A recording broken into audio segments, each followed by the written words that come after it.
Aneka pilihan kaos desain eksklusif, merchandise Fando Clothing. Order sekarang, klik link di deskripsi.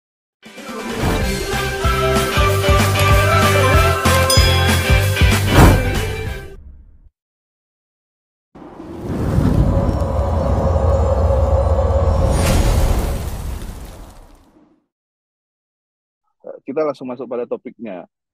Jadi, hak kekayaan intelektual. Apa sih yang dimaksud dengan HKI? Sederhananya, HKI itu adalah terkait dengan hak. Jadi, setiap orang yang punya karya cipta atau punya desain industri, itu berhak atau bisa mendaftarkan di Kementerian Hukum dan HAM melalui Dirjen Haki. Apa sih tujuannya? Lalu bagaimana poin-poin yang menjadi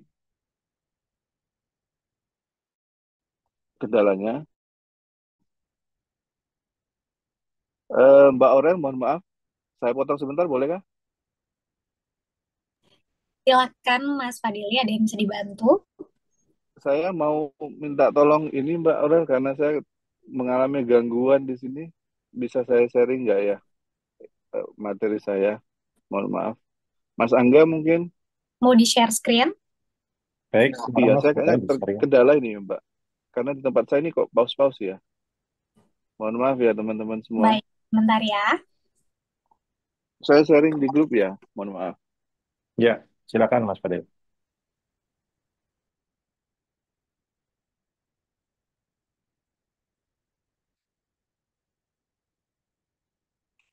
Minta tolong Mas Angga, mungkin materi saya bisa disampaikan di sana.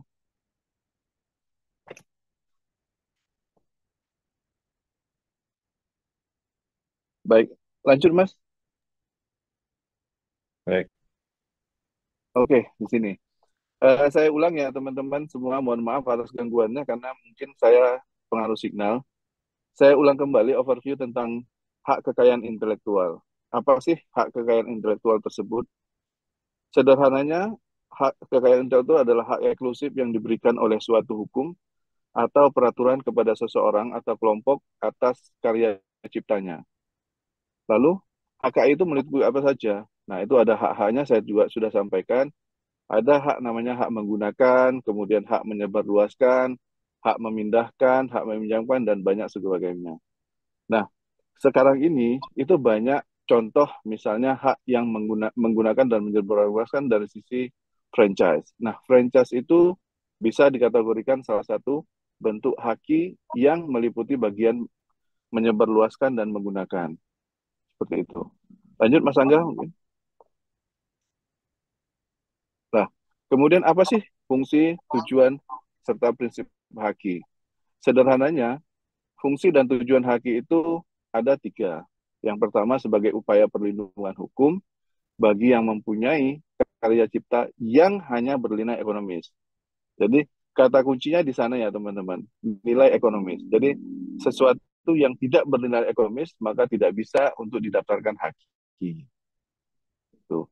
Kemudian fungsi yang kedua itu adalah untuk mengantisipasi dan menjaga terjadinya pelanggaran hak atas intelektual. Itu. Jadi selain sebagai perlindungan, itu juga sebagai antisipasi terhadap teman-teman apabila terjadi pelanggaran-pelanggaran hak milik orang lain. Jadi tujuan daripada haki itu ya di sana. Fungsi yang ketiga yaitu tentunya meningkatkan kompetensi. Meningkatkan kompetensi, apa yang dimaksud meningkatkan kompetensi di sini? Itu adalah untuk meningkatkan nilai jual. Jadi kalau teman-teman punya merek yang sudah terdaftar, maka nilai ekonomisnya atau nilai sudah pasti juga akan ikut naik. Sebagai contoh misalnya KFC atau McD, nah itu kan merek. Kalau dibandingkan dengan yang mungkin olahan rumahan, mungkin harganya juga tidak begitu tinggi untuk olahan rumahan. Jadi sederhananya fungsi dan merek itu, fungsi dan tujuan haki itu ya di sana. Kemudian empat prinsip haki itu, pertama itu ekonomis. Haki memiliki manfaat serta nilai ekonomi yang dapat memberikan keuntungan terhadap pemilik hak cipta. Jadi kembali lagi di sana di garis bawahi. haki itu hanya untuk yang bernilai ekonomis.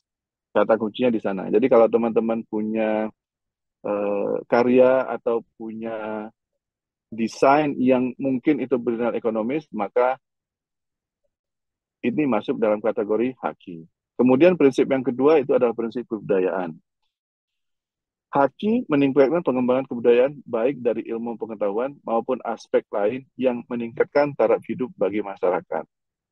Jadi selain dia harus bernilai ekonomis, maka dia harus juga mengansur unsur budaya. Jadi karena pengembangan kebudayaan itu juga salah satu aspek dalam haki, perlindungan haki. Kemudian prinsip yang ketiga tentunya keadilan.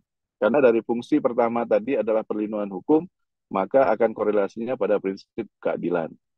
Haki tentunya memiliki kekuasaan dalam penggunaan hak terhadap karya cipta miliknya dan tidak dimanfaatkan oleh orang lain tanpa izin sebagai pemilik. Kemudian prinsip yang ketiga adalah prinsip sosial. Haki mengatur kepentingan manusia sebagai warga negara, sehingga karya-karyanya itu kemudian tetap terlindungi dan berkesinambungan. Jadi next Mas Angga. Nah, jenis-jenis haki. Haki itu terdiri dari 6. Terdiri dari 6, kemudian juga dengan dasar hukum yang berbeda-beda. Salah satu yang pertama mungkin dari sisi paten. Berdasarkan Undang-Undang Nomor 14 tahun 2001, paten itu adalah hak eksklusif yang diberikan oleh negara kepada inventor atas hasil inventasinya di bidang teknologi. Jadi, kalau teman-teman punya karya cipta di bidang teknologi, misalnya chip, atau kemudian saat ini dalam kategori AI, seperti itu. Nah, itu bisa didaftarkan dari sisi paten. Fungsinya ya tadi untuk melindungi hak-haknya sebagai pencipta. Lalu yang kedua, itu ada merek. Nah, merek inilah yang menjadi topik pembicaraan kita malam ini. Berdasarkan Undang-Undang Nomor 15 tahun 2001, merek itu adalah tanda yang berupa gambar, nama, kata, huruf-huruf, angka, susunan warna, atau kombinasi dari unsur-unsur tersebut yang memiliki daya pembeda. Jadi, kata kuncinya di sana, daya pembeda. Jadi, merek itu bisa didaftarkan di Dirjen AHU melalui Dirjen Haki, itu apabila punya nilai pembeda. Kemudian, jenis yang ketiga itu adalah desain industri. Desain industri itu berdasarkan pasal 31 tahun 2000, desain industri adalah sebuah kreasi bentuk, konfigurasi, atau komposisi garis atau warna, atau garis dan warna atau gabungan daripadanya yang berbentuk 3 dimensi, 2 dimensi, yang memberikan kesan etis dan dapat diwujudkan dalam pola 3 dimensi atau 2 dimensi, serta dapat dipakai untuk menghasilkan suatu produk, barang, komoditas, industri, kerajinan, dan tangan. Jadi sederhananya, desain industri adalah tentang desain ataupun hasil karya cipta, misalnya membentuk kontainer, kemudian membentuk yang di kafe-kafe itu kan ada banyak kaligrafi dan lain-lain, itu bisa didaftarkan dari sisi desain industri. Kemudian jenis haki yang berikutnya adalah rahasia dagang. Nah, menurut Undang-Undang 30 tahun 2000, rahasia dagang itu adalah informasi yang tidak diketahui umum di bidang teknologi atau bisnis. Jadi, rahasia dagang itu ya gimana pun ceritanya tetap rahasia. Jadi kayak misalnya pabrik-pabrik roti yang mereka menjaga komposisinya dan itu tidak diketahui oleh umum. Jadi, rahasia dagang itu biasanya dalam sektor makanan, food and beverage, seperti itu. Lanjut, Mas Angga. Kemudian jenis haki yang berikutnya itu adalah desain tata letak sirkuit terpadu. Berdasarkan Undang-Undang 32 tahun 2000, desain tata letak sirkuit terpadu itu adalah suatu kelompok atau produk dalam bentuk jadi atau setengah jadi yang di dalamnya terdapat berbagai elemen. Sekurang-kurangnya satu elemen tersebut adalah elemen aktif dan sebagiannya atau seluruhnya saling berkaitan serta dibentuk secara terpadu di dalam sebuah bahan semikonduktor dimasukkan untuk menghasilkan fungsi elektronik. Nah, ini sederhananya seperti TV, komponen-komponen yang ada di TV, di remote, dan lain-lain. Kemudian jenis haki berikutnya adalah indikasi geografis. Nah, berdasarkan Undang-Undang Nomor 15 Tahun 2001, indikasi geografis itu harus dilindungi sebagai suatu tanda yang menunjukkan daerah atau suatu asal barang yang karena faktor lingkungan geografis termasuk faktor alam, faktor manusia atau kombinasi dari kedua faktor tersebut memberikan ciri kualitas tertentu pada barang yang dihasilkan. Biasanya indikasi geografis ini meliputi tentang merek-merek dalam hal kesenian yang mengangkat nama suatu daerah. Misalnya tari tari tari piring, tari dan lain-lain lah seperti itu. Lanjut Mas Angga. Nah, seperti yang tadi saya sampaikan di awal, malam hari ini kita akan berbicara tentang merek. Kalau kita berbicara tentang merek, maka ada Undang-Undang nomor 20 tahun 2016 tentang merek dan indikasi geografis yang sudah juga diubah oleh Perpu nomor 2 tahun 2022 dan saat ini juga sudah diundangkan menjadi undang-undang. Menurut pasal 1 angka 1 Undang-Undang 20 tahun 2016, merek adalah tanda yang dapat ditampilkan secara grafis berupa gambar, logo, nama, kata, huruf, angka, susunan warna dalam bentuk dua dimensi atau tiga dimensi, suara hologram kombinasi dua atau lebih unsur tersebut yang membedakan antara yang satu dengan yang lainnya. Sederhananya seperti itu. Jadi, selama teman-teman mempunyai merek atau mempunyai hal-hal yang ingin didaftarkan, itu harus terlebih dahulu melihat dari DJKI. Apakah merek tersebut sudah terdaftar? Apakah merek tersebut ada yang menyerupai pada seluruhnya atau pada keseluruhannya? Kemudian jenis-jenis merek juga itu terdiri dari tiga menurut Undang-Undang 20 tahun 2016. Yang pertama itu adalah merek dagang, merek jasa, serta merek kolektif. Lanjut, Mas. Seperti yang tadi sampaikan, merek dagang itu menurut Undang-Undang nomor 20 tahun 2016, merek dagang adalah merek yang digunakan pada barang yang diperdagangkan oleh seseorang atau beberapa orang secara bersama-sama atau badan hukum untuk membedakan dengan barang sejenis lainnya. Contohnya, misalnya franchise masalah teh kota, teh desa, teh dusun, dan lain-lain. Pada prinsipnya mereka semua sama, franchise, dan itu adalah franchise teh.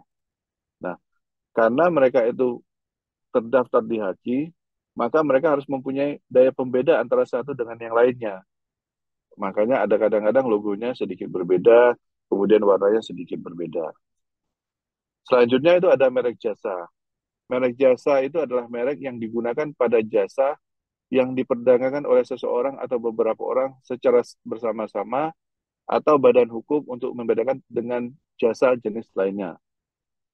Nah, merek jasa ini banyak. Salah satunya ada di bidang hukum, ada di bidang konsultan IO, ada di bidang konsultan ketenagakerjaan, konsultan perpajakan.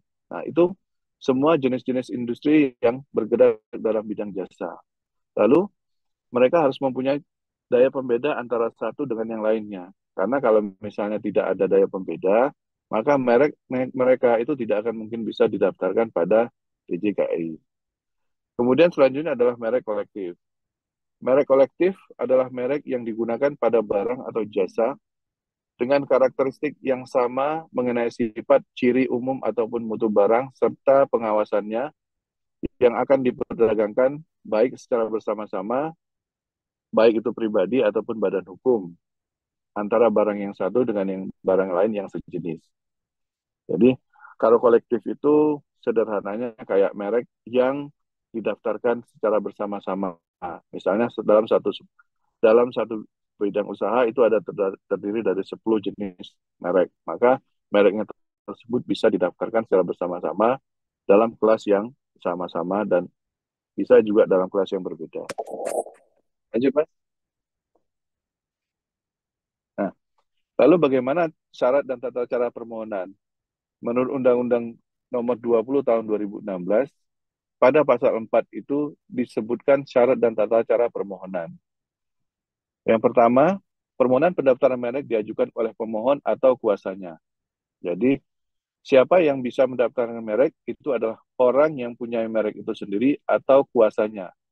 Nah, kuasanya itu banyak. Ada yang konsultan KI, ada yang bisa melalui konsultan hukum, dan siapa-siapa saja yang bisa mendaftarkan merek atau mengerti atau memahami tata cara bagaimana mendaftarkan merek. Kemudian ayat yang kedua, dalam permohonan sebagaimana dimaksud pada ayat 1, itu harus mencantumkan sekurang-kurangnya ada tanggal, bulan, dan tahun permohonan, kemudian nama lengkap dan warga negara serta alamat pemohon, nama lengkap dan alamat kuasa jika permohonan melalui kuasa. Kemudian warna jika merek yang dimohonkan pendaftarannya menggunakan unsur warna, kemudian nama negara asal atau tanggal permintaan merek yang pertama sekali dalam permohonan diajukan dengan hak prioritas. Itu kalau seandainya ada merek kita atau merek luar yang mau masuk dari satu negara ke negara lain. Kemudian kelas barang atau jasa.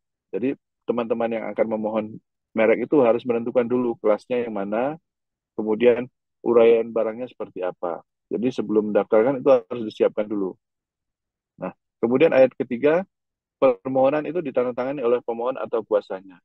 Kalau seandainya dimohonkan melalui konsultan KI, maka kita sudah terima beres. Tapi kalau misalnya kita mendaftarkan sendiri, maka permohonan itu harus kita tanda tangani dan dibubuhi nama. Biasanya kalau tidak ada nama akan ditolak oleh sistem. Kemudian yang keempat, permohonan sebagaimana dimaksud ayat 1 dilampiri dengan label merek dan bukti pembayaran biaya. Jadi merek kalian yang akan didaftarkan itu harus dibayar dulu PNBP-nya sesuai dengan kelas yang kalian inginkan. Kemudian ayat yang kelima itu biaya permohonan pendaftaran merek ditentukan per kelas barang atau jasa. Jadi di dalam sistem KI itu ada kelas UMKM dan non-UMKM. Nah, nilainya juga berbeda-beda. Kalau untuk kelas biasa itu 1.500.000 per kelas, kemudian ada yang 1.800.000 itu per kelas. Jadi kalau teman-teman punya 5 kelas, ya tinggal dikali. Kalau punya 7 kelas, ya tinggal dikali. Kemudian yang selanjutnya, dalam hal merek sebagaimana dimaksud pada ayat 4 berupa suara, label merek yang dilampirkan berupa notasi dan rekaman suara. Jadi kalau merek itu adalah bentuk suara seperti misalnya iklan sampo dan lain-lain yang berbentuk narasi melalui verbal, maka suara itu harus direkam terlebih dahulu, baru kemudian didaftarkan di Dirjen KI. Ayat 8 kemudian permohonan sebagaimana dimaksud pada ayat 1 wajib dilampiri dengan surat pernyataan kepemilikan merek yang dimohonkan pendaftarannya. Jadi wajib untuk membuat surat pernyataan. Misalnya pernyataan itu menyatakan bahwa merek kita itu tidak menyinggung SARA misalnya. Kemudian merek kita itu tidak bersinggungan sama merek yang lainnya. Karena biasanya pada saat proses pendaftaran merek itu ada masa pengumuman. Masa pengumuman itu biasanya masa di mana kalau orang-orang ada yang merasa mereknya menyerupai merek kita, maka mereka akan melakukan sanggahan. Nah, sanggahannya itulah yang kemudian nanti bisa kita ajukan keberatan, disampaikan juga dengan alasan-alasannya. Kemudian yang ke-9, ayat 9 itu disebutkan, ketentuan lebih lanjut mengenai biaya permohonan sebagaimana dimaksud ayat 5, diatur dengan peraturan pemerintah.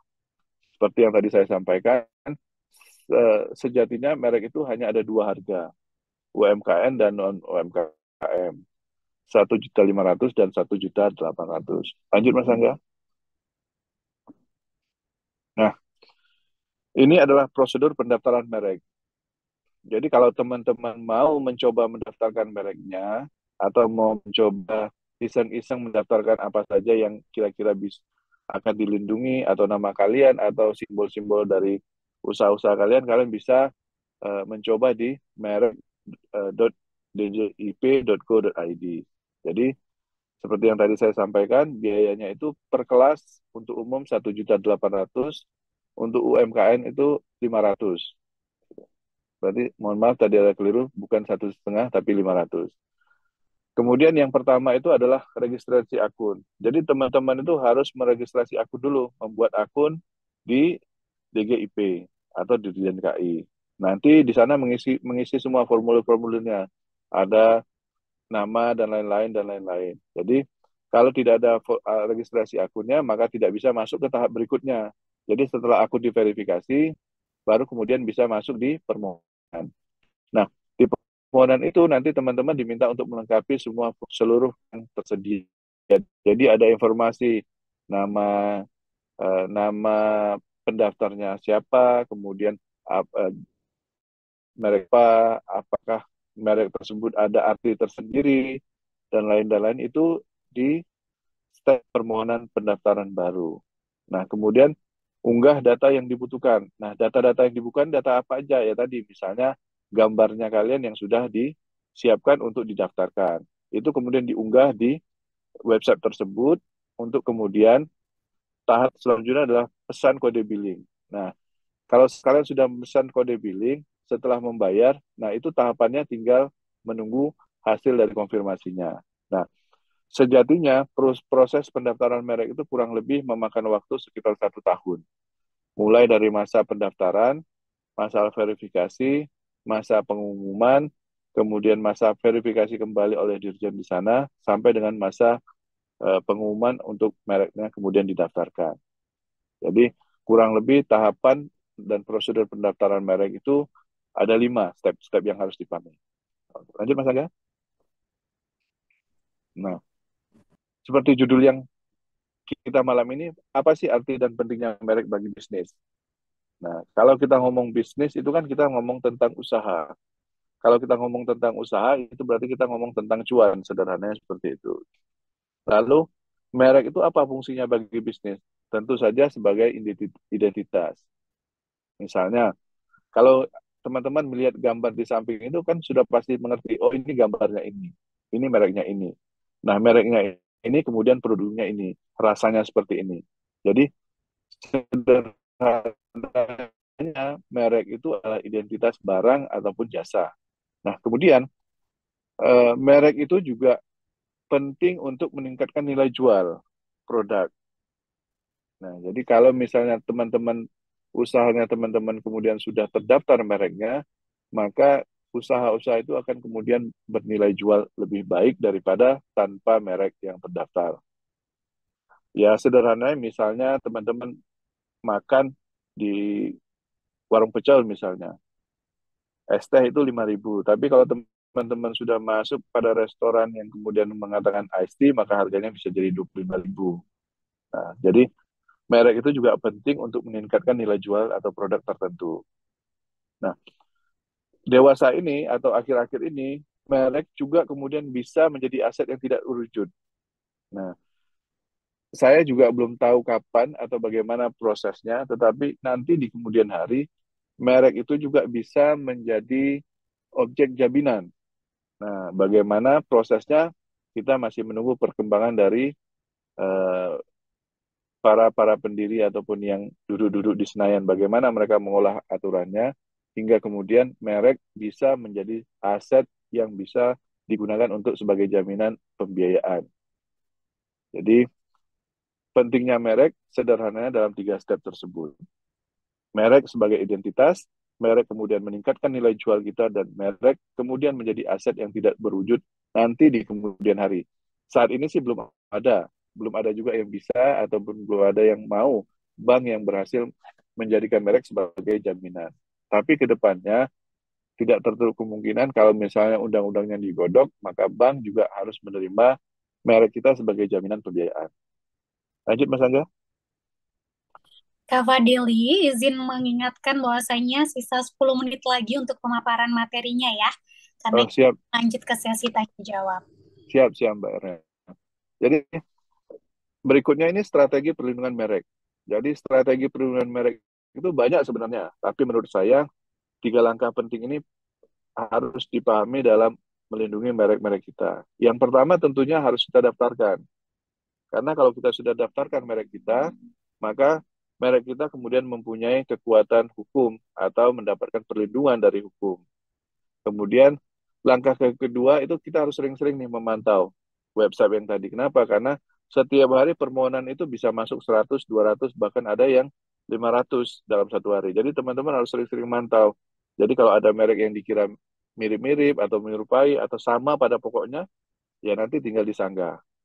Nah, kemudian jika ditemukan pelanggaran merek, maka ada dua upayanya. Satu, tentu saja secara perdata, atau dua, secara pidana. Karena Undang-Undang Merek pasal 100 itu mengatur tentang sanksi pidana. Lanjut, Mas Angga. Nah, ini contoh merek. Ada dua contoh kasus tindak pidana merek yang saat ini masih saya tangani sampai dengan hari ini juga belum putus. Itu ada mengenai perusahaan hijab di Tangerang, yang satu lagi franchise minuman seperti itu. Nah, ini perusahaan hijab di Tangerang itu dia ada dua indikasinya. Jadi tindak pidananya itu karena sama pada pokoknya atau sama secara keseluruhan. Jadi ada dua nih, teman-teman harus jeli di sini karena undang-undang merek itu tidak ada masa coba-coba. Jadi begitu kalian menggunakan yang punya orang lain atau sama dengan orang lain, kemudian kalian mendapat keuntungan, maka itu akan mempunyai dampak hukum. Nah, penyelesaiannya juga, kalau yang masalah tindak pidana hijab ini, saya menyelesaikan melalui Kementerian Hukum dan HAM. Nah, prosesnya juga berbeda apabila diselesaikan melalui proses kepolisian. Karena kalau melalui Kementerian Hukum dan HAM, melalui penyidik PPNS-nya, maka upaya yang pertama itu mereka akan melakukan upaya mediasi. Dipertemukan antara pemilik merek sama yang diduga menggunakan merek itu yang sama pada pokoknya atau sama pada keseluruhannya. Lanjut, Mbak, Mas Angga mungkin. Nah, seperti yang saya sampaikan, ini contoh kasus saya yang kedua, juga tentang tindak pidana merek, yang saat ini juga masih bergulir di Polda Jateng, itu mengenai waralaba teh. Ya. Waralaba yang dilaporkan itu orang Semarang, kemudian pengusaha di Semarang, kemudian yang melaporkan itu di Purwokerto, atau pengusaha asal Purwokerto. Dia dilaporkan menggunakan merek yang sama pada pokoknya dengan teh yang ada di Purwokerto. Makanya saya ambil ilustrasi dua yang mirip-mirip. Mohon maaf untuk yang kasus tadi tidak bisa saya sampaikan karena saya juga terlindungi dengan kode etik. Jadi saya hanya spill apa yang perlu. Nah, kalau penyelesaian tindak pidana merek melalui kepolisian, maka itu akan mengacu pada KUHP yang berlaku. Jadi ihwal yang pertama itu akan dilakukan klarifikasi dulu. Nah, kemudian dilakukan penyelidikan. Selama masa penyelidikan, kalau dirasa penyidik ada indikasi pidananya dan bisa dinaikkan ke tingkat penyidikan, maka itu kemudian naik ke tingkat penyidikan. Jadi, sederhananya seperti itu. Contoh-contoh kasus yang bisa saya sampaikan. Baik, teman-teman, karena waktunya juga saya rasa sudah cukup. Pada dasarnya, setiap usaha itu pasti mempunyai resiko hukum. Baik besar, kecil, itu tentu saja sesuai dengan jenis bisnisnya dan berbeda-beda juga risikonya. Salah satu risiko yang sering terjadi untuk UMKM pada akhir-akhir ini adalah tentang pidana merek. Jadi, itu mengapa teman-teman pelaku usaha di anggota Gekraf itu kita dorong untuk sebisa mungkin mereknya bisa didaftarkan untuk mendapatkan perlindungan. Agar tentu saja terhindar dari potensi-potensi risiko hukum yang ada di kemudian hari. Baik, kurang lebih begitu. Saya Fadli, terima kasih. Wassalamualaikum warahmatullahi wabarakatuh. Itu Mbak Aurel, saya kembalikan ke moderator. Terima kasih. Baik, Waalaikumsalam warahmatullahi wabarakatuh. Terima kasih banyak Kak Fadeli atas pemaparan materi yang sangat menarik ya, dan juga pasti penuh wawasan untuk teman-teman semuanya yang membahas terkait merek dan juga strategi, merek dan bisnis, strategi kekayaan intelektual. Nah, saat ini teman-teman kita sudah masuk ke sesi tanya jawab. Jadi bagi para peserta yang ingin bertanya, silahkan menuliskan pertanyaannya di kolom chat atau bisa langsung raise hand untuk menyampaikan pertanyaan secara langsung. Untuk sesi pertama ini Aurel akan buka untuk 3 penanya pertama. Silahkan bisa langsung klik di kolom chat atau mungkin raise hand ya jika ingin langsung bertanya kepada Kak Fadeli. Silakan bagi teman-teman mahasiswa atau mungkin UMKM yang bergabung pada webinar Gcraft pada malam hari ini. Ada yang ingin bertanya? Oke, ini ada yang raise hand ya, panitia atas nama Azizah. Halo, selamat malam Ibu. Mungkin bisa di-unmute. Halo. Halo Ibu, kita belum bisa mendengarkan suaranya Ibu Azizah.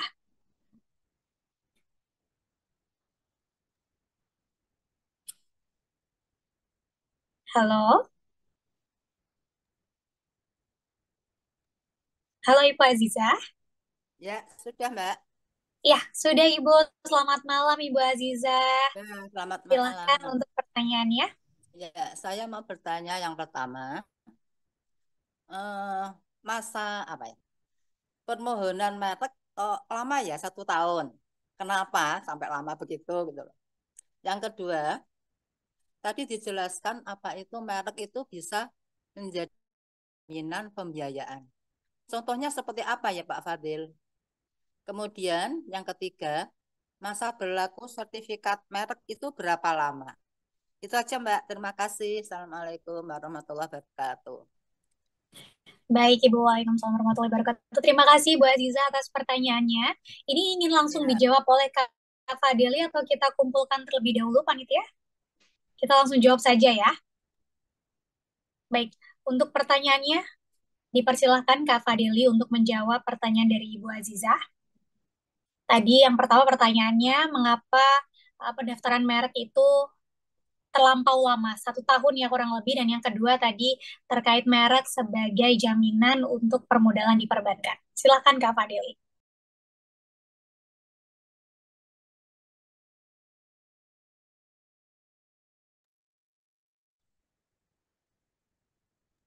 Kak Fadili, bisa di-unmute terlebih dahulu. Baik. Boleh diulang, Mbak Aurel? Mohon maaf pertanyaannya karena saya tertangkap agak putus-putus. Baik, tadi pertanyaan dari Ibu Aziza yang pertama yaitu terkait pendaftaran merek dagang tadi ya. Kenapa prosesnya terlampau lama sampai tadi hampir 1 tahun ya, tadi kata Ibu Aziza. Dan yang kedua, Ibu Aziza itu tadi ingin dijelaskan lebih detail terkait merek sebagai jaminan untuk permodalan kerja di perbankan. Seperti itu Kak Fadil, kurang lebihnya. Baik, terima kasih. Ibu, saya coba menjawab. Kenapa kemudian permohonan merek itu bisa nyampe 1 tahun? Ya, karena proses pendaftaran merek itu ada melalui beberapa tahapan. Itu mulai dari masa pengumuman. Nah, masa pengumuman itu juga kurang lebih sekitar 3 bulan. Jadi, pada masa pengumuman itu, maka orang-orang yang mempunyai merek yang dirasa menyerupai merek kita, mereka diberikan kesempatan untuk melakukan sanggahan. Mereka melakukan upaya-upaya penolakan terhadap merek yang akan kita daftarkan. Nah, kemudian setelah masa pengumuman itu juga ada masa verifikasi. Nah, masa verifikasi itu juga sistemnya berjenjang. Jadi, ada jenjang-jenjangnya yang akan ditempuh di Kementerian Hukum dan HAM melalui Dirjen Haki. Nah, itu juga masa verifikasinya juga memakan bulan. Gitu. Jadi, emang sampai dengan masa pengumuman merek kita kemudian disetujui atau ditolak, itu emang mempunyai proses waktu yang cukup panjang. Nah, makanya itu mumpung Ibu mungkin ada niat mau mendaftarkan merek, maka daftarkanlah sejak dini. Jadi kalau bisa sih sebelum usaha itu berjalan, maka mereknya harus terdaftar dulu. Karena seperti yang tadi saya ambil satu contoh, kasus perkara saya yang sedang berjalan juga saat ini, itu sebelum usahanya terdaftar mereknya, kemudian dia sudah berjualan dan ternyata ada orang lain yang merasa orang itu menggunakan merek yang mirip pada pokoknya sama merek yang sudah terdaftar di Dirjen KI. Karena ancaman pidananya itu tidak main-main, Ibu. Itu serendah-rendahnya 2 tahun, kalau tidak salah saya setinggi-tingginya 4 tahun, atau denda sekitar 2 miliar. Gitu. Jadi, kemudian pertanyaan kedua tadi mengenai merek yang bisa dijadikan jaminan. Nah, ini perkembangan zaman, Bu. Seperti yang tadi saya sampaikan, ada wacana ke depannya hak kekayaan intelektual itu bisa dijadikan sebagai jaminan. Nah, tapi saat ini belum berlaku di Indonesia. Kalau di beberapa negara itu sudah ada yang hak kekayaan intelektualnya kemudian bisa dijadikan jaminan. Kenapa? Karena sejatinya seperti yang tadi saya sampaikan, merek itu hanya bisa didaftarkan atau haki bisa didaftarkan kalau bernilai ekonomis. Jadi sudah pasti ada keuntungan di sana. Contoh misalnya yang lagi hangat saat ini masalah karya lagu ya. Kemudian kalau misalnya lagu itu sudah dipunya hak cipta, maka orang-orang yang akan menyanyikan lagu tersebut harus mendapatkan izin, mau itu direct license atau tidak. Tetapi kan harus membayar. Makanya ada wacana di kemudian hari bahwa haki itu kemudian bisa menjadi objek jaminan. Tapi belum berlaku di Indonesia karena belum ada dasar hukum yang pasti. Gitu. Nah, pertanyaan selanjutnya tadi kalau tidak salah saya mengenai apa tadi Mbak Aurel? Mohon maaf. Masa Ada berlaku. masa berlaku. Nah, Yes. kalau masa berlaku merek itu Ibu selama 10 tahun, Ibu.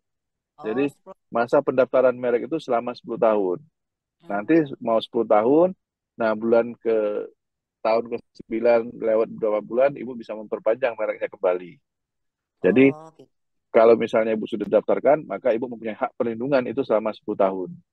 Akan hangus apabila tidak diperpanjang. Itu Gitu pendaftarannya Ibu, melalui kurang lebih online begitu. ya, Pak? Gimana Ibu? Pendaftarannya Mohon maaf. melalui online ya, tidak di kantor mana, kalau di daerah tidak ya. Pendaftaran merek. Iya Ibu, jadi pendaftaran merek itu bisa melalui online Ibu. Bisa melalui online, bisa melalui Dirjen Haki itu banyak list konsultan Ibu. Tapi kalau Ibu pakai konsultan sudah pasti berbiaya agak mahal. Gitu. Ya. Gitu kurang lebih Bu. Mungkin ada yang lain Bu Aurel pertanyaannya? Saya itu sudah punya produksi. Gimana Ibu? Saya sudah punya produk sudah lama, tapi memang belum saya daftarkan ke Haki mereknya.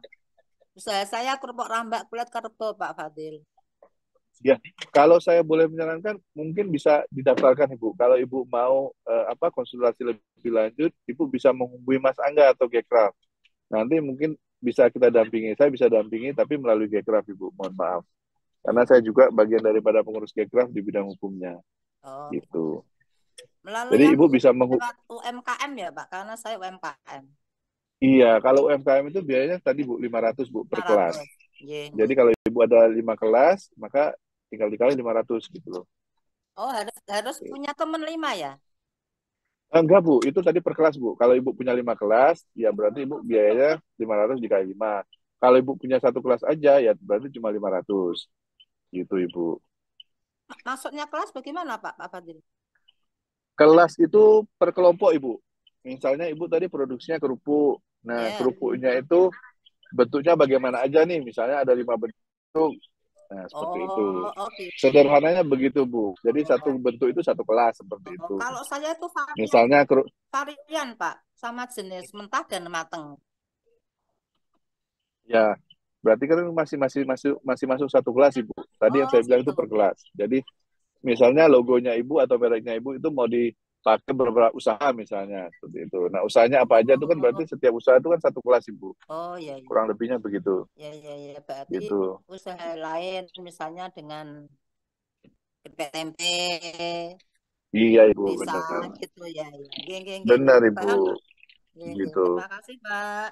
Terima kasih Bu. Nanti kalau butuh bisa hubungi Gekraf Bu. Oh, insya Allah, insya Allah. Ya. Yang lain mungkin Mbak Aurel? Baik, terima kasih Bu Aziza atas pertanyaannya, luar biasa ya. Sampai detail kalau ibu-ibu tuh ya pertanyaannya ya. Oke, selanjutnya ada dari Najma Aula yang tadi raise hand, mungkin bisa langsung menyalakan speakernya. Saya Najma dari mahasiswa kelas kreatif.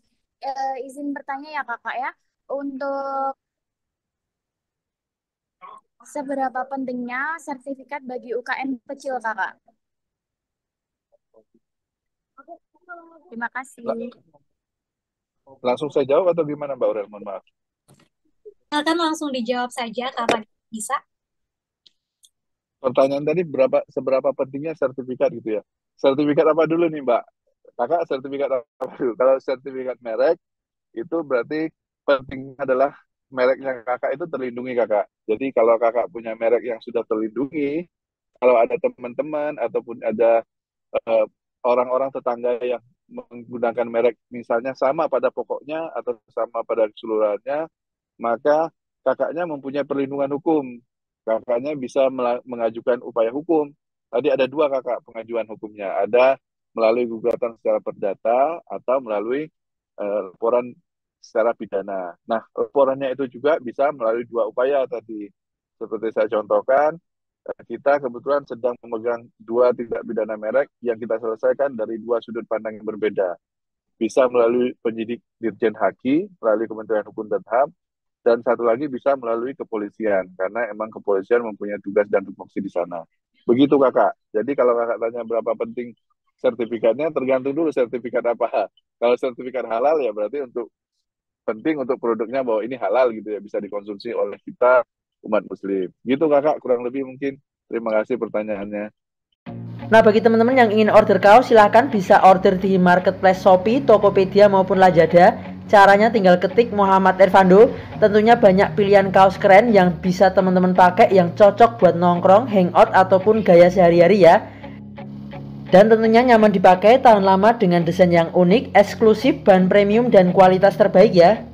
Nah, tentunya dengan banyak pilihan kaos keren, silahkan teman-teman bisa order satuan boleh, lusinan boleh, apalagi borongan silahkan. Nah, untuk kaos lengan pendek silahkan teman-teman bisa klik di Shopee, Tokopedia, Lazada, ketik saja Muhammad Irfando. Nah, untuk kaos lengan panjang juga tersedia di marketplace Shopee, Tokopedia, Lazada. Cuman ketiknya Fando Official Shop. Jadi teman-teman sama bisa pilih untuk kaos lengan panjangnya dengan kaos keren, dengan desain-desain yang keren, eksklusif, dengan bahan premium. Nah, ada banyak pilihan, silahkan teman-teman bisa order satuan, lusinan ataupun borongan, silahkan ya. Tentunya tersedia ribuan produk, silahkan teman-teman bisa cek satu persatu. Nah, silahkan bagi yang ingin order bisa ketik di Shopee, Tokopedia, Lazada, ketik Fando Official Shop.